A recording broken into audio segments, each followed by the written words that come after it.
Monsieur Henry. C'est pas encore. Non, n'augmente pas, il n'y en a pas. Non, Épicier de son état, il personnifiait la générosité. J'ai confiance. Finalement, on va prendre. Ventripotent. Les joues rebondies, les lèvres charnues. Les mains agiles et chaleureuses.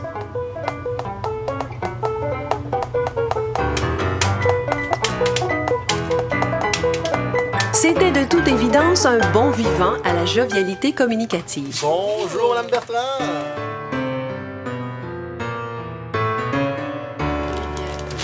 Oh, j'ai reçu votre huile d'olive.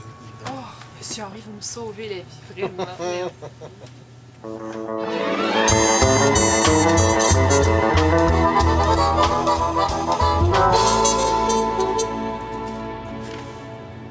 Monsieur Henry carburait au sourire. Ceux qu'il recevait autant que ceux qu'il donnait. Bien. Alors, Jenny.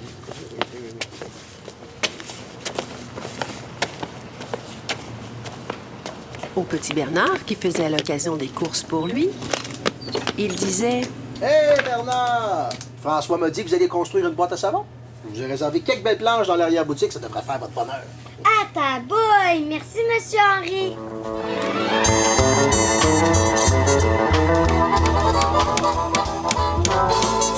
Et qui voyait-on user de ses mains fines et minutieuses?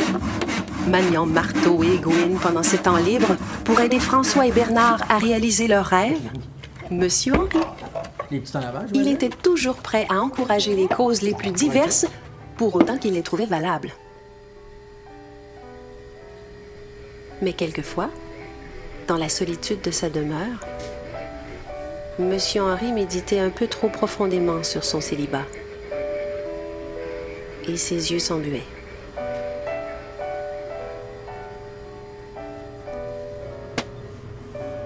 Ces jours-là, ses sourires étaient moins sincères et le jovial épicier plus distant.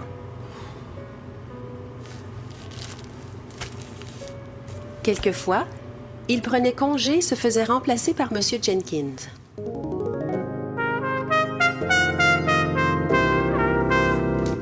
Ce dernier était grand et mince. C'était le roi de la blague. Du moins, c'est ce qu'il croyait. Toujours le mot pour rire, ce Jenkins. Il aurait bien voulu que les gens passent un bon moment à sa compagnie.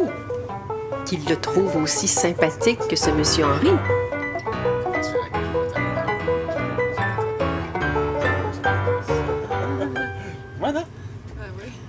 Mais ce n'était pas le cas. Avec Monsieur Henry, bien souvent le malheur les quittait sur le champ. Il avait le don pour deviner vos états d'âme et comment vous en soulager. Oh, pendant que j'y pense, Mme Bertrand, avez-vous toujours envie de voir de quoi mes mains sont capables? Oh oui! Hey, Monsieur Henry, vos mains me donnent de tels frissons, là, vous n'avez même pas idée. C'est vrai! Que des mains aussi robustes puis viriles soient capables d'une douceur aussi nuancée. Ah, poussez-vous donc, vous deux, là! J'attends ma commande de viande, mon gars. Ça sera pas bien long.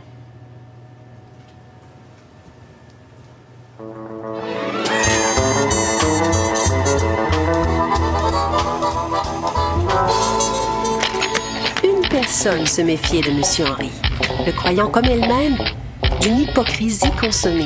C'était la commère de l'endroit, Madame Gertrude Répit. Les enfants l'appelaient Grippette, avec raison.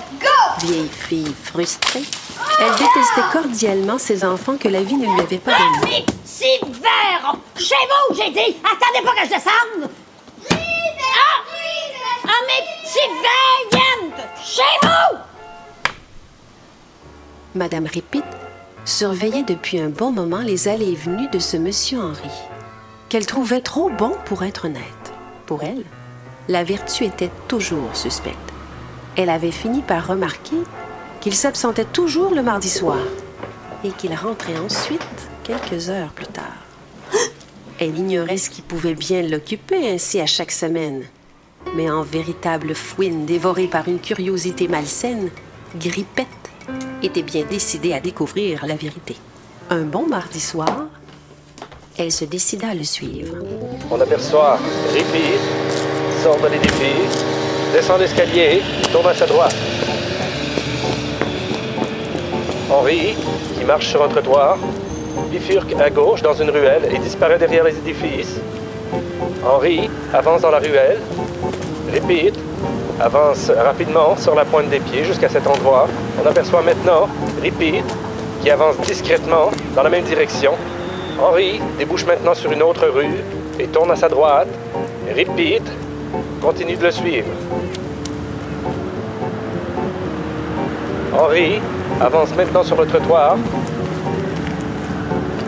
On aperçoit au loin Repeat.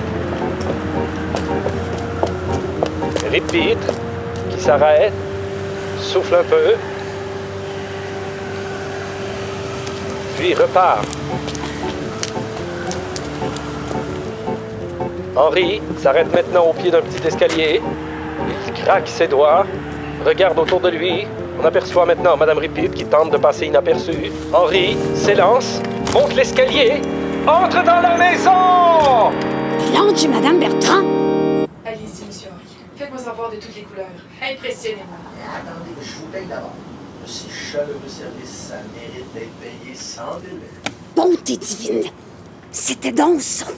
Le cochon.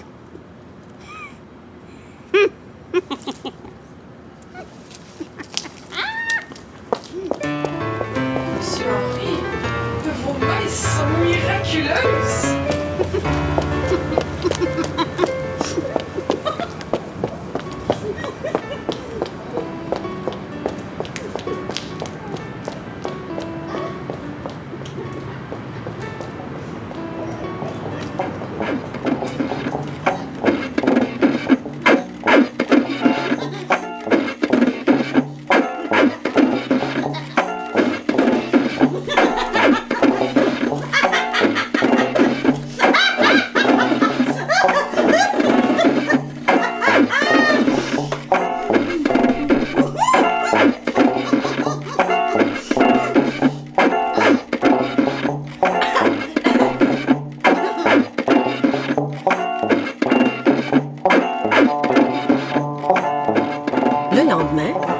Madame Repeat se rendit à l'épicerie.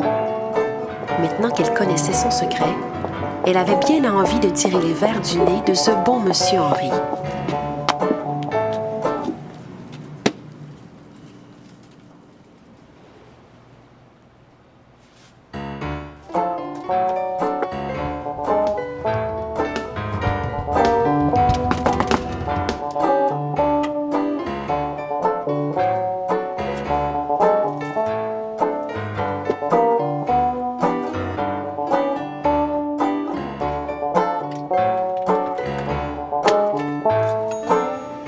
Bonjour, Madame Repeat. Bonjour.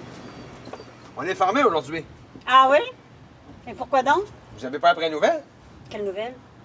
Monsieur Henri nous a quittés. Vous êtes sérieux? Qu'est-ce qui s'est passé? Crise cardiaque. Il est mort sur le champ. Et ce brave homme a donné son corps à la science. Mais mes sympathies, vraiment. On viendrait demain. Je viens de recevoir un arrivage de belle viande. Bien rouge. Bien gras. Ah, excusez-moi, je dois y aller. Vous savez, c'est moi qui reprends l'épicerie à cette heure. Je suis le seul maître à bord maintenant.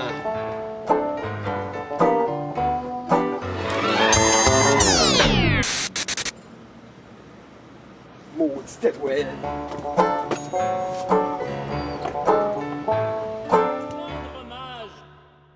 Le dimanche suivant, toute la population de la petite ville était présente au service funéraire de monsieur Henri. Tout le monde appelait amicalement monsieur Henri. Le curé fit un sermon bien senti, parlant de générosité sans borne, de bienfaiteur, parlant même d'altruisme, ainsi que d'une vertu exemplaire, et conclut sur ces mots. Cet exemple même du chrétien accompli. Madame Répite sentit de son devoir d'aller faire éclater la vérité.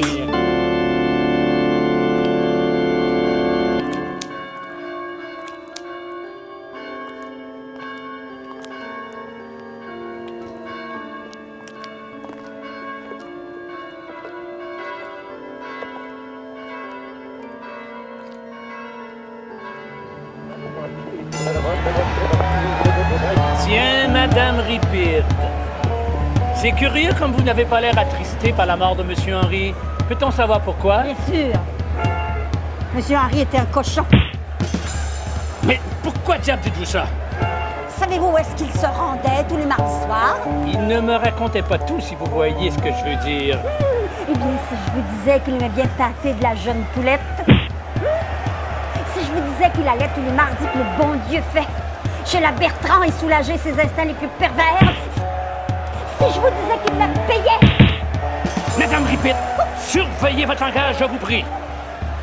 Monsieur Henry était un brave homme qui donnait de son temps et de ses énergies pour faire le bien autour de lui. Surtout à la Bertrand. Parlons-en de Madame Bertrand. Et voilà. Je suis également son confesseur.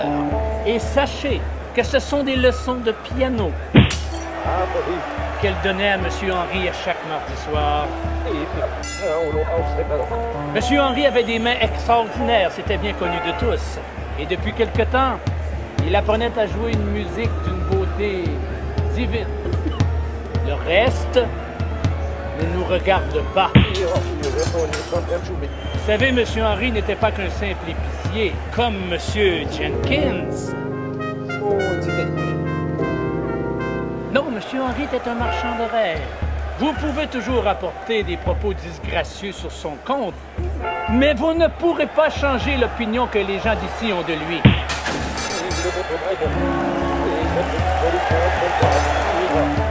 Ce qu'il faut retenir, Madame Ripite, c'est de quelle façon extraordinaire sa vie publique était exemplaire. Peut-on en dire autant de vous? La vieille grincheuse qui n'aime rien ni personne. Peut-être auriez-vous intérêt à vous faire tâter de temps à autre. Monsieur le curé. De ce côté, je ne peux vous aider, je suis désolé. Et même si je le pouvais, ça ne m'intéresserait pas. Avez-vous autre chose à dire, Madame Ripite? Non, non, merci. Je dois y aller maintenant.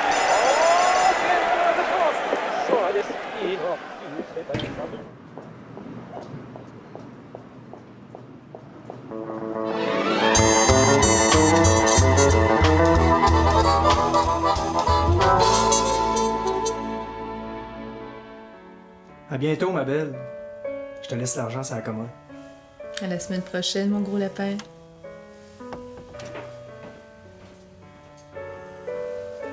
Petit amour qui va arriver bientôt. Je vais t'appeler Henri.